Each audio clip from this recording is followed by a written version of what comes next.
కొండయ్య కొంటె పిల్లవాడని మీకు తెలుసు, గతంలో కొంతమంది తెలిసి ఉండొచ్చు. అదిగో నాయనా పులి వచ్చా అని చెప్పి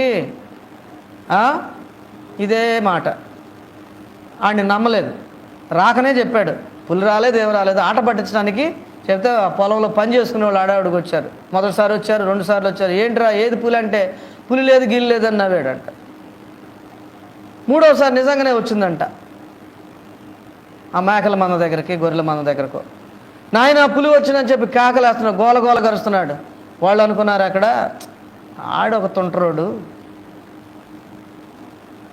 వాడికి మాట విలువ తెలీదు, ఇందాక చూడు 2 సార్లు మన పని అనవసరంగా పాడు చేశాడు, ఇదిగో పులి వచ్చిందని. పొట్టిదేలే వాడు, అంతే ఆట పట్టిస్తాడులే అని అనుకుని వెళ్ళాల. తీరా దేన్నో ఒక మేకను ఎత్తుకుపోయింది, ఏడ్చుకుంటూ వచ్చాడు. నానా రాలేదేంటి మీరు? ఎంత అరిశాను, వినపడలేదా మీకు? వినపడింది, మరి ఎందుకు రాలేదు? ఎందుకు? నువ్వు అంతా హేళన చేస్తున్నావుగా. 2 సార్లు వస్తే ఏం చేసావు నువ్వు? ఏది పులేది? నవ్వావుగా. ఇప్పుడు అంతే అనుకున్నాం. లేదు నాన్న నిజంగానే వచ్చింది, పులి ఎత్తుకుపోయింది. చూసారా, స్టాండర్డ్స్ మెయింటైన్ చేయలేనటువంటి వారు ప్రభువుకు అవసరం లేదండి. నీవు పొందుకున్న రక్షణ ఎటువంటిదో దాన్ని నిలుపుకోలేకపోతే నీ వల్ల దేవునికి ఏం సంతోషం లేదు. 3 రోజులు ముచ్చట కాదు మారు మనసు అంటే. చెప్పానుగా, ఎన్నోసార్లు చెప్తున్నాను మీకు నేను, రక్షణ పొందటం అనేది రోజుల పని, కానీ పొందుకున్న రక్షణ కాపాడుకోవటం అనేది జీవితకాలపు పని. ఇది మర్చిపోవద్దు. ఏడిస్తే క్షమాపణ అడిగితే ప్రభు మారు మనసు అనుభవిస్తాడు, క్షమిస్తారు.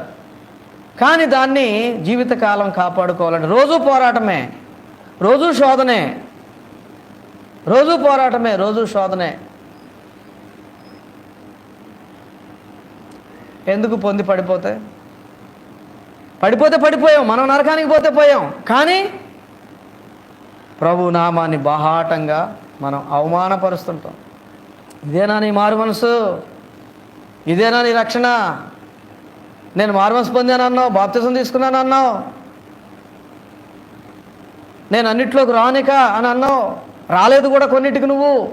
మరి ఇప్పుడేంటమ్మా, ఇప్పుడేంటయ్యా ఇట్లా అయిపోయావేంటి?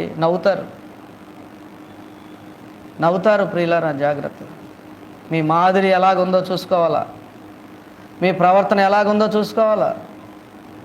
నువ్వు అనుకోవచ్చు నన్ను ఎవరు చూడలేదులే అని, లేకపోతే ఎవరు లేని చోట చేశానులే, ఎవరికి